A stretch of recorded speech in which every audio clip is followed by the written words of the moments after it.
Red breaking చూస్తున్నాం. నేడు ఉమ్మడి పాలమూరు జిల్లాలో సీఎం రేవంత్ రెడ్డి పర్యటించున్నారు. ఇవాళ నాగర్ కర్నూలు కాంగ్రెస్ ఎంపీగా మల్లు రవి నామినేషన్ దాఖలు చేయనున్నారు. దీంతో ఈ నామినేషన్ కార్యక్రమానికి సీఎం హాజరవుతారు. నామినేషన్ కార్యక్రమం అనంతరం బిజినపల్లిలో కాంగ్రెస్ జనజాతర సభలో సీఎం రేవంత్ రెడ్డి పాల్గొని ప్రసంగిస్తారు. ఎన్నికల ప్రచారంలో తనదైన శైలిలో రేవంత్ రెడ్డి దూసుకుపోతున్నారు.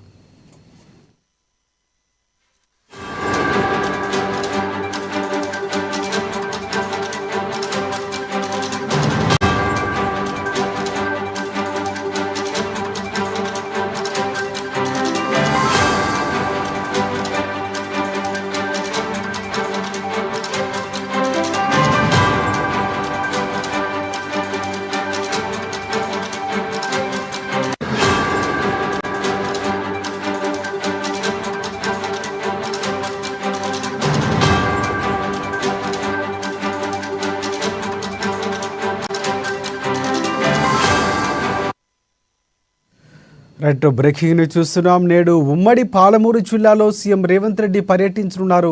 ఇవాళ నాగర్ కర్నూలు కాంగ్రెస్ ఎంపీగా మల్లు రవి నామినేషన్ దాఖలు చేయనున్నారు. దీంతో ఈ నామినేషన్ కార్యక్రమానికి సీఎం రేవంత్ రెడ్డి హాజరవుతారు. నామినేషన్ కార్యక్రమం అనంతరం బిజినపల్లిలో కాంగ్రెస్ జనజాతర సభలో సీఎం రేవంత్ రెడ్డి పాల్గొని ప్రసంగిస్తారు. దీనికి సంబంధించి పూర్తి అప్డేట్స్ అందించేందుకు మా ప్రతినిధి ప్రదీప్ మనకి ఫోన్ లైన్లో సిద్ధంగా ఉన్నారు. ప్రదీప్, చెప్పండి, వరుస పర్యటనలతో రేవంత్ రెడ్డి తనదైన శైలిలో ఇటు బీజేపీపై అటువైపు కేసీఆర్ సర్కారుపై విమర్శలు చేస్తున్నటువంటి పరిస్థితి. ఈరోజు ఆయన ఎన్ని గంటలకు రాబోతున్నారు? సో కార్యాచరణకు సంబంధించి పూర్తి అప్డేట్స్ ఏంటి? రాజశేఖర్, నేడు సీఎం రేవంత్ రెడ్డి ఉమ్మడి పాలమూరు జిల్లాలో సుడిగాలి పర్యటన చేయనున్నారు. ఏదైతే నారాయణపేట, నాగర్ కర్నూలు జిల్లాల్లో జరిగే కార్యక్రమంలో కూడా పాల్గొంటున్న నేపథ్యం ఉంది.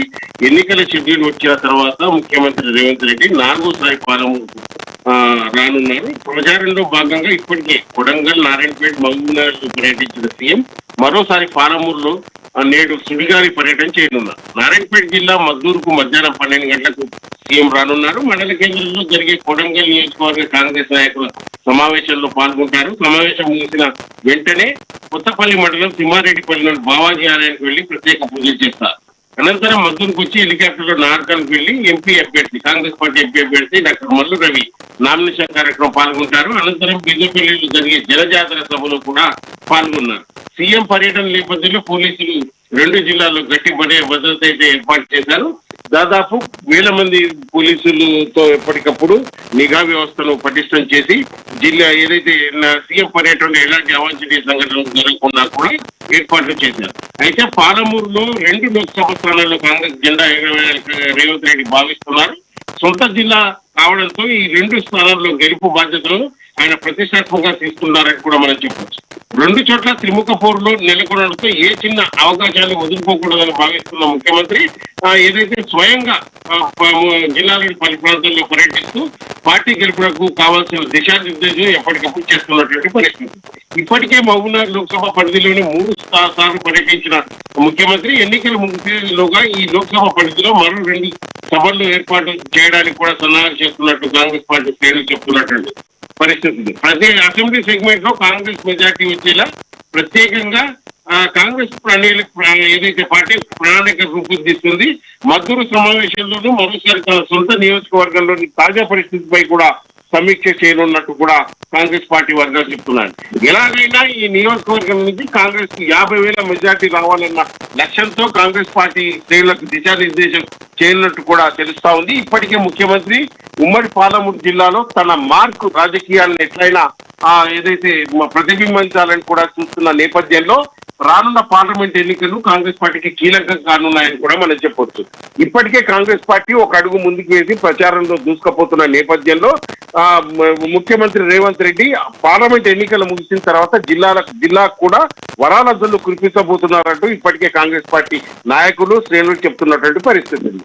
మరోవైపు అసెంబ్లీ ఎన్నికల్లో 12 స్థానాల్లో గెలిచిన ఏదైతే కాంగ్రెస్ పార్టీ అదే ఉత్సాహంతో పార్లమెంట్ ఎన్నికలను 2 పార్లమెంట్ సెగ్మెంట్ లో ఎలాగైనా కైవసం చేసుకొని రాహుల్ గాంధీకి అటు సోనియా గాంధీకి గిఫ్ట్ గా ఇవ్వాలని తెలంగాణ రాష్ట్ర వ్యాప్తంగా 14 నుంచి 15 సీట్లు గెలిచి కూడా కాంగ్రెస్ పార్టీ ఏదైతే రాహుల్ గాంధీ కేంద్ర నాయకత్వానికి గిఫ్ట్ గా ఇవ్వాలని కూడా లక్ష్యంతో పనిచేస్తున్నట్టు కూడా ఇప్పటికీ మనం చెప్పవచ్చు. దీనికి సంబంధించి ఉమ్మడి పాలమూరు జిల్లాపై ముఖ్యమంత్రి ప్రత్యేక ఫోకస్ పెట్టారని కూడా మనం చెప్పవచ్చు.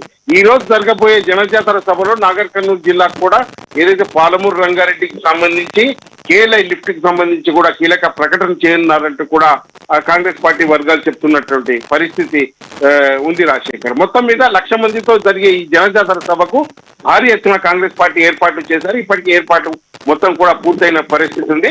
సాయంత్రం 4:30కు ముఖ్యమంత్రి హెలికాప్టర్ ద్వారా బిజినపల్లికి చేరుకున్నారు. అనంతరం జరిగే సభలో పాల్గొని ఇక్కడి నుంచి నేరుగా హైదరాబాద్ కి వెళ్ళిపోతున్నారు రాజశేఖర్.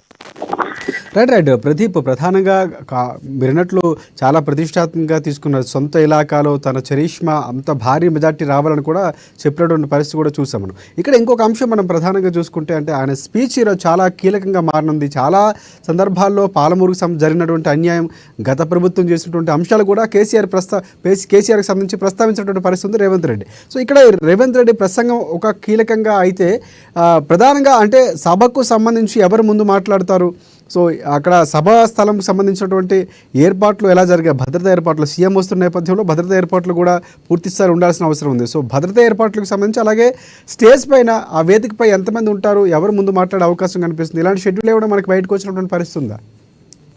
అయితే దీనికి సంబంధించి ముఖ్యమంత్రిగా ప్రమాణ స్వీకారం చేసిన తర్వాత మొట్టమొదటిసారిగా రేవంత్ రెడ్డి నాగర్ కర్నూలు జిల్లాకు రానున్నారు. అయితే ఈ రానుండతో పార్టీ శ్రేణులు కూడా పూర్తి స్థాయిలో ఘన స్వాగతం ఏర్పాటు చేసినటువంటి నేపథ్యం ఉంది. మరోసారి నాగర్ కర్నూలు జిల్లానే తన సొంత గ్రామం కొండారెడ్డిపల్లి కూడా ఉండటంతో జిల్లాలో కొంత ముఖ్యమంత్రి పర్యటన కొంత కీలకంగా మారింది. ఏదైతే పార్టీ శ్రేణులు సొంత జిల్లాకు ముఖ్యమంత్రి రానుండటంతో కూడా భారీ ఎత్తున ఏర్పాట్లు అయితే చేశారు. దీనికి సంబంధించి కాంగ్రెస్ పార్టీలు ఏదైతే ఉమ్మడి పాలమూరు జిల్లాలో పాలమూరు, నారాయణపేట, కొడంగల్కు వచ్చిన ముఖ్యమంత్రి నాగర్ కర్నూలు జిల్లాకు రావడంతో కూడా కాంగ్రెస్ పార్టీ శ్రేణులు కొంత ఉత్సాహంగా పనిచేస్తున్నటువంటి నేపథ్యం ఉంది. అయితే ఈ సభకు సంబంధించి జనజాతర సభగా నామకరణం చేసి తెలంగాణ రాష్ట్ర వ్యాప్తంగా ఈ సభలను అయితే ఏర్పాటు చేశారు. కీలకంగా పార్లమెంటు ఎన్నికల్లో కాంగ్రెస్ పార్టీ ఎట్లాగైనా తెలంగాణ రాష్ట్ర వ్యాప్తం నుంచి అంటే ఎక్కువ అంటే 15 సీట్లకు తక్కువ కాకుండా గెలవాలన్న లక్ష్యంతో పనిచేస్తా ఉంది అని కూడా మనం చెప్పొచ్చు. అయితే ముఖ్యమంత్రి కూడా ఉమ్మడి పాలమూరు జిల్లాపై ప్రత్యేక ఫోకస్ పెట్టారు. సొంత జిల్లా మరియు తన మార్క్ రాజకీయాలను ఇక్కడ ఏదైతే ప్రతిబింబించేలా ముఖ్యమంత్రి రేవంత్ రెడ్డి కూడా పార్టీ శ్రేణులకు ఎప్పటికప్పుడు దిశానిర్దేశం చేస్తున్నటువంటి పరిస్థితి ఉంది. ఎట్టి పరిస్థితుల్లో అలసత్వం వహించకుండా అటు బీఆర్ఎస్ ఇటు బీజేపీకి ఏదైతే ఓట్లు పడకుండా కూడా కాంగ్రెస్ పార్టీ వైపు ప్రజలు చూసేలా కూడా కాంగ్రెస్ పార్టీ వ్యవహరించాలంటూ కాంగ్రెస్ పార్టీకి దిశానిర్దేశం చేస్తున్నటువంటి పరిస్థితి. మరోవైపు జిల్లాకు ముఖ్యమంత్రి ఏదైతే పలుమార్లు వస్తున్న నేపథ్యంలో ఏదైతే హైదరాబాద్ కూడా జిల్లా నాయకులను పిలిపించుకొని మాట్లాడిన సందర్భాలు అయితే కోకొల్లలుగా మనం చెప్పొచ్చు. అయితే మొత్తం మీద ముఖ్యమంత్రి సొంత జిల్లాలో ఏదైతే కాంగ్రెస్ పార్టీని 2 పార్లమెంట్ సెగ్మెంట్ లో గెలిపియాలి, కాంగ్రెస్ పార్టీ జెండా ఎగరవేయాలన్న లక్ష్యంతో కూడా పనిచేస్తున్నారు. దానికి సంబంధించి కాంగ్రెస్ పార్టీ శ్రేణులు కూడా అదే దిశగా ముఖ్యమంత్రి ఎప్పటికప్పుడు సూచనలు తీసుకుంటూ కూడా ముందుకు వెళ్తున్నటువంటి పరిస్థితి. మరోవైపు జిల్లాకు సంబంధించి నాగర్ కర్నూలు జిల్లాకు ఉమ్మడి పాలమూరు జిల్లాకు సంబంధించిన సమస్యలపై కూడా సీఎం ఎప్పటికప్పుడు వివరాలు తెలుసుకుంటూ జిల్లా నేతలతో అధికారులతో సంప్రదింపులు జరుపుతున్నారు. ఏదైతే పార్లమెంట్ ఎన్నికల కోడ్ ఉన్నందున ఏదైతే Congress party assembly right thanks for updates Pradeep.